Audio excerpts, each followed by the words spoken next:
बिस्मिल्लाहिर्रहमानिर्रहीम। Today's topic of discussion is M1 paper prediction. तो कल के बारे में चंद पेशन गोई कर लेते हैं। तो जो कल का पेपर होगा, पहले बता दूं, ये डिस्क्लेमर दे दूं, ये मेरा अपना पॉइंट ऑफ व्यू है, सही है, जो कि 99% गलत होता है। तो वैसे ये शुगर मेले के लिए वीडियो होती है। तो जो कल के पेपर में पहले से ही प्रिडिक्शन दे दूं, जो मैं बोलने वाला हूँ वो 100% आने वाली है। वो ये प्रिडिक्शन है कि कल के पेपर में 2 सवाल CVS से आएंगे, 2 सवाल GIT से आएंगे, बाकी सबसे एक एक सवाल आएगा। ठीक है, ये 100% करेक्ट है, सही है। ओके, इससे पहले कि कुछ और बोलना शुरू कर दो, काम की बातें स्टार्ट करते हैं। तो कल के पेपर में जो MCQs और SCQs है, इनके बारे में मेरा क्या पॉइंट ऑफ व्यू है। Okay, starting from the SCQs। जो SCQs है, नो बटा नो EFI से कवर हो गए इंशाल्लाह ताला। EFI से उसका लिंक बनता होगा, और इस 9 में से जो 8 होते हैं वो पूरे पास्ट से आएंगे। ठीक है, जो अगली आखिरी सवाल होगा ना, जो अगला सवाल होगा, आखिरी सवाल होगा, वो थोड़ा-सा माइनर टॉपिक में से आएगा। होगा वही जो पास्ट पेपर में आया है। जैसे कुछ एक ऐसे टॉपिक होते हैं पास्ट पेपर में जो एक-एक मर्तबा आया। फॉर एग्ज़ाम्पल एनकाइलोसिंग स्पॉन्डिलाइटिस है, हीमोक्रोमेटोसिस है। जैसे ये टॉपिक एक-एक मर्तबा आया। अब उनमें से ही सवाल आएगा लास्ट वाला, लेकिन वो थोड़ा-सा ना अजीब-सा सवाल होगा। मतलब है कि वो उसमें ना ट्रेडिशनल चीज़ नहीं माँगेगा, कुछ और चीज़ अनएक्सपेक्टेड सवाल पूछेगा। टॉपिक वही पास्ट पेपर वाला होगा, लेकिन जो चीज़ होगी ना वो पास्ट पेपर में अवेलेबल नहीं होगी। वो सिर्फ़ एक सवाल में देखने को मिलेगा। बाकी 8 सवाल हो गए 9 में से, वो इंशाल्लाह ताला पास्ट पेपर से कवर हो जाएँगे। तो ये तो है एससीक्यू वाला, यानी एससीक्यू EFI से आ जाएँगे। एमसीक्यूज़ के बारे में आ जाते हैं। एमसीक्यूज़ के बारे में मेरा ये पॉइंट ऑफ व्यू है कि जो एमसीक्यूज़ है उनकी स्टेटमेंट थोड़ी-सी बड़ी होगी, और एमसीक्यूज़ में ये होगा कि डायग्नोस भी खुद आपको करना होगा, और वो उससे अगली चीज़ पूछेगा। फॉर एग्जांपल सिनेरियो इसने सिलिक डिजीज़ का दिया होगा, तो आपने अपने माइंड में डायग्नोस बनाना होगा, और फिर वो उसकी मैनेजमेंट पूछेगा। और मेनली जो होगा ना वो ड्रग्स पे ज़्यादा फोकस करेगा, ड्रग्स पे या रेडियोलॉजी वाली इन्वेस्टिगेशन पे, सीटी स्कैन कराओ, MRI कराओ, एक्सरे कराओ, ERCP, MRCP कराओ, इस तरह के एमसीक्यू ज़्यादा आएँगे। और जो 30 से लेकर 35 एमसीक्यू हो गए, वो ऑलमोस्ट पास्ट की से या EFI से कवर हो जाएँगे। जो रिमेनिंग 10 टू 15 एमसीक्यूज़ होते हैं, वो थोड़े कॉन्सेप्चुअल हो गए, और वो मे बी EFI से बाहर हो सकते हैं, सही है।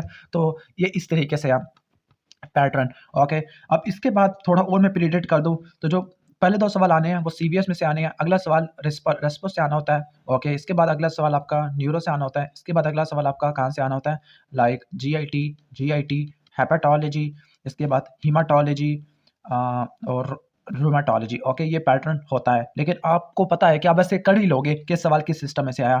ओके, पहले 2 सवाल यूजुअली CVS में से आते हैं, लेकिन दैट डज़ नॉट मीन कि पहला सवाल हमेशा CVS में से ही आएगा। क्या पता कि अगला सवाल वो हीमाटोलॉजी से डाल दे, तो आपने ये भी सेंस कर लेना कि यूएचएस कोई चक्कर तो नहीं डाल रहा।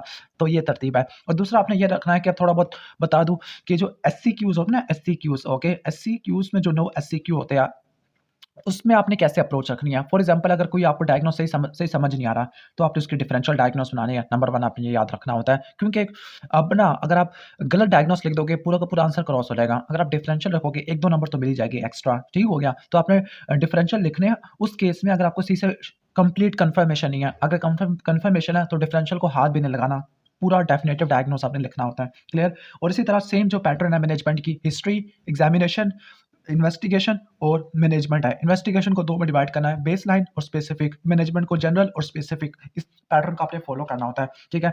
और थोड़ा-सा और जनरल बता दूँ, CVS में से 2 सवाल आने हैं। पहला सवाल हार्ट फेलियर के MI में से आएगा, दूसरा सवाल आपका वैल्वुलर डिजीज़ में से देखने को मिलेगा, तीसरा सवाल आपका most probably obstructive lung disease से देखने को मिलेगा।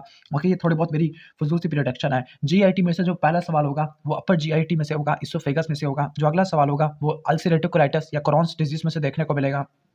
हेपेटोलॉजी के अंदर जो नॉट डायग्नोस होगा, मोस्ट प्रोबेबली इस साल हीमोक्रोमेटोसिस आ सकता है, आपने इसको पढ़ लेना है।